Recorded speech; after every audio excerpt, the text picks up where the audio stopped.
오늘 함께 읽을 말씀은 잠언 10장 1절에서 5절입니다.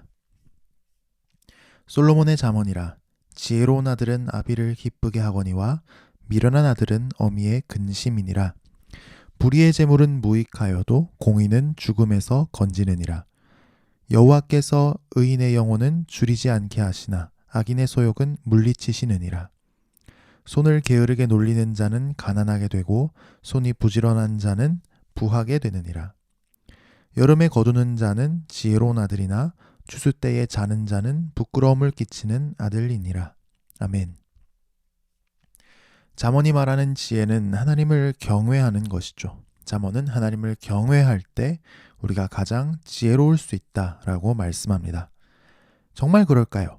하나님을 경외하는 것이 정말 우리를 지혜롭게 하고 우리를 행복으로 이끌어갈 수 있을까요? 1절은 이렇게 답합니다. 솔로몬의 잠언이라. 지혜로운 아들은 아비로 기쁘게 하거니와 미련한 아들은 어미의 근심이니라. 우리의 자녀가 하나님을 경외할 때 사실 자녀는 우리에게 실망을 줄지도 모릅니다. 하나님을 경외하기 위해서 더 성공할 수 있는 기회를 포기할 수도 있고 어렵고 힘든 길을 걸어갈 수도 있습니다. 하지만 결국 지혜로운 아들은 부모님의 기쁨이 될 것입니다. 자랑이 될 것입니다. 그러나 하나님 경외하는 지혜를 배우지 못한 자녀는 근심이 될 것입니다. 슬픔의 이유가 될 것입니다. 끊임없는 골칫거리가 될 것입니다. 자녀가 공부를 좀 못할 수도 있습니다. 성격이 좀 독특할 수도 있습니다. 길이 안 열리고 있을 수도 있습니다. 몸이나 마음이 약할 수도 있습니다. 그러면 부모님 마음은 답답하죠. 그래도 다른 건 몰라도 하나님 경외하는 지혜를 가르칩시다. 기도를 가르칩시다. 말씀으로 위로하고 권면합시다. 바른 것을 선택할 수 있도록 가르칩시다. 성경 읽는 눈을 길러줍시다. 내가 먼저 그렇게 삽시다. 하나님 경외하는 지혜를 배운 자녀는 결국 우리의 기쁨이 될 것입니다. 2절부터는 하나님 경외하는 지혜를 배운 자녀가 왜 우리의 기쁨이 되는지를 알려줍니다. 바로 하나님 경외하는 지혜를 배운 자녀는 지혜로운 경제 생활을 할 것이기 때문에 부모의 기쁨이 될 것이라고 말씀합니다. 누가 지혜롭게 경제 생활하는 사람일까요? 알뜰살뜰 살림을 잘해서 적금 통장이 수십 개 되는 사람일까요? 여러 개 신용카드의 각종 혜택을 빼놓지 않고 다 쓰는 사람일까요? 대출 받고 집 사는데 빠삭해서 한 채를 두 채로, 두 채를 세 채로, 그러다 건물주가 된 사람일까요? 수입과 지출과 현금의 흐름을 빠삭하게 꿰고 있는 사람일까요? 네, 이런 것도 필요할 수 있죠. 하지만 오늘 말씀은 사실 우리 마음을 불편하게 할 지경입니다. 2절입니다. 불의의 재물은 무익하여도 의리는 죽음에서 건지느니라. 불의의 재물이라고 하는 것은 신앙 양심을 어겨가면서 돈을 버는 것이고 성경 말씀의 기준을 어겨가면서 돈을 버는 것인데 사실 이 세상에 돈 되는 일치고 불의가 섞여 있지 않은 일이 잘 없지 않습니까? 그런데 그걸 무익하다고 합니다. 그러면 고고하게 신앙 양심을 지키고 성경 말씀 지키다가 돈 벌 수 있는 기회는 다 남 주고 나는 손가락만 빨고 있어야 합니까?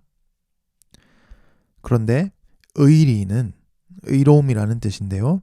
의리는 우리를 죽음에서 건져준다고 합니다. 신앙 양심을 지키고 어떻게 해서든지 하나님 말씀에 따라 살아보려고 더 돈 벌고 성공할 수 있는 기회를 눈물 머금고 포기할 때 이 신앙이 우리를 죽음의 자리에서 건져줄 것입니다. 온갖 어려운 역경에서도 우리를 살릴 것입니다. 그 이유가 3절에 나옵니다. 여호와께서 의인의 영혼은 줄이지 않게 하시나 악인의 소욕은 물리치시느니라.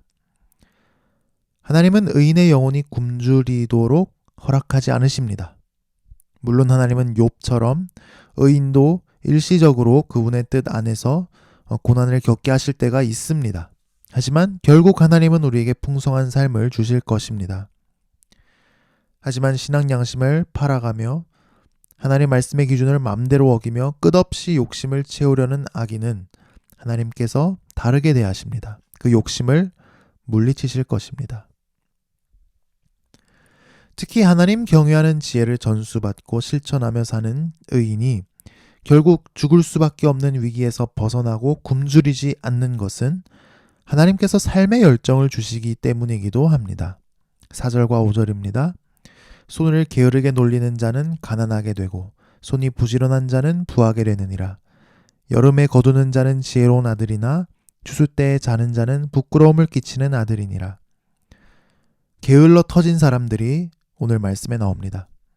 손을 부지런히 움직이고 행동을 빠릿빠릿하게 해야 뭐라도 될 텐데 느릿느릿 정말 게을러 터진 사람을 보면 진짜 속이 다 터질 지경이죠.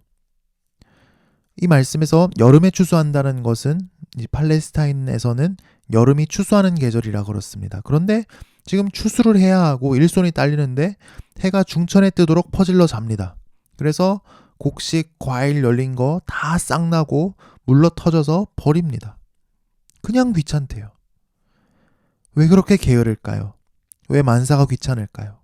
게으름도 병이라는 게 정말 맞는 말 같죠? 사람은 원래 무언가를 사랑하게 되어 있습니다. 그리고 사랑하는 대상을 욕망하게 되어 있습니다. 그게 내 자신이든, 남이든, 돈이든, 음악이든, 스포츠든, 맛있는 음식이든, 좋은 차든, 넓은 집이든, 사람은 무언가를 사랑하고 욕망하게 되어 있습니다. 그런데 게으른 사람들은 아무것도 욕망하지 않습니다. 아무것도 사랑하지 않습니다. 내 자신마저 사랑하지 않을 수 있습니다. 그러면 어떻게 해야 할까요? 하나님을 만나면, 하나님을 경외하는 지혜를 갖게 되면, 그래서 하나님을 사랑하게 되면 내 자신도 사랑할 수 있게 됩니다. 내 삶을 향한 열정도 새로워집니다. 내 이 삶, 어렵고 힘든 것도 많지만 그래도 하나님이 주신 선물이니까요. 내가 살아있으니까, 오늘이 있으니까 하나님을 위해서 이 세상을 다스리며 살아갈 수 있으니까요. 그리고 그렇게 살 때 기쁨이 있고 아름다움이 있고 행복이 있으니까요. 그러고 보면 하나님을 경외하는 지혜는 하나님을 향한 막연한 두려움에 사로잡혀서 벌벌 떨며 아무것도 못하는 삶이 아닙니다. 하나님을 경외하면 하나님을 사랑하기에 불의를 버리는 용감한 사람이 되게 합니다. 죽을 수밖에 없는 자리에서 다시 살아나고 재기하게 합니다. 하나님이 선물로 주신 내 삶을 사랑하기 때문에 열정을 다해 살아갑니다. 기쁨이 가득한 삶을 살아갑니다. 내게 이 기쁨이 살아있습니까? 이 열정이 살아있습니까? 이 용기가 살아있습니까? 오늘 아침 눈을 들어 하나님을 바라봅시다. 하나님 경외하는 지혜가 우리 안에 이런 기쁨과 열정과 용기를 회복시켜 주기를 축복합니다. 기도하겠습니다. 하나님 아버지, 우리가 인간 부모님에게도 하나님 아버지께도 기쁨이 되기를 원합니다. 골칫거리가 돼서 속 썩이지 않기를 원합니다. 하나님 경외하는 지혜를 잘 배워서 하나님과 부모님을 통해 받은 이 삶을 열정 있게 살아가게 하옵소서. 우리 자녀들에게도 다른 그 무엇보다 하나님 경외하는 지혜 가르치게 하옵소서. 같이 기도하고 말씀으로 위로하고 권면하고 바른 것을 선택할 수 있도록 가르치게 하시고 우리가 먼저 그렇게 살게 하옵소서. 신앙 양심과 하나님 말씀의 기준을 저버려야 하는 성공의 기회 앞에서 그것을 과감히 포기하는 용기도 주옵소서. 하나님께서 내 삶을 책임지시고 인도하시고 먹이시고 입히시고 풍성하게 하실 것을 믿을 수 있게 하옵소서. 우리가 하나님을 경외하고 하나님을 사랑할 때 내 자신을 사랑할 수 있게 하여 주옵소서. 우리에게 선물로 주신 삶을 사랑할 수 있게 하여 주옵소서. 부족한 것 있고 해결되어야 할 어려움이 있지만 기쁨과 아름다움과 행복을 누리며 열정을 다해 하나님을 위해 살아가게 하옵소서. 예수님 이름으로 기도합니다. 아멘.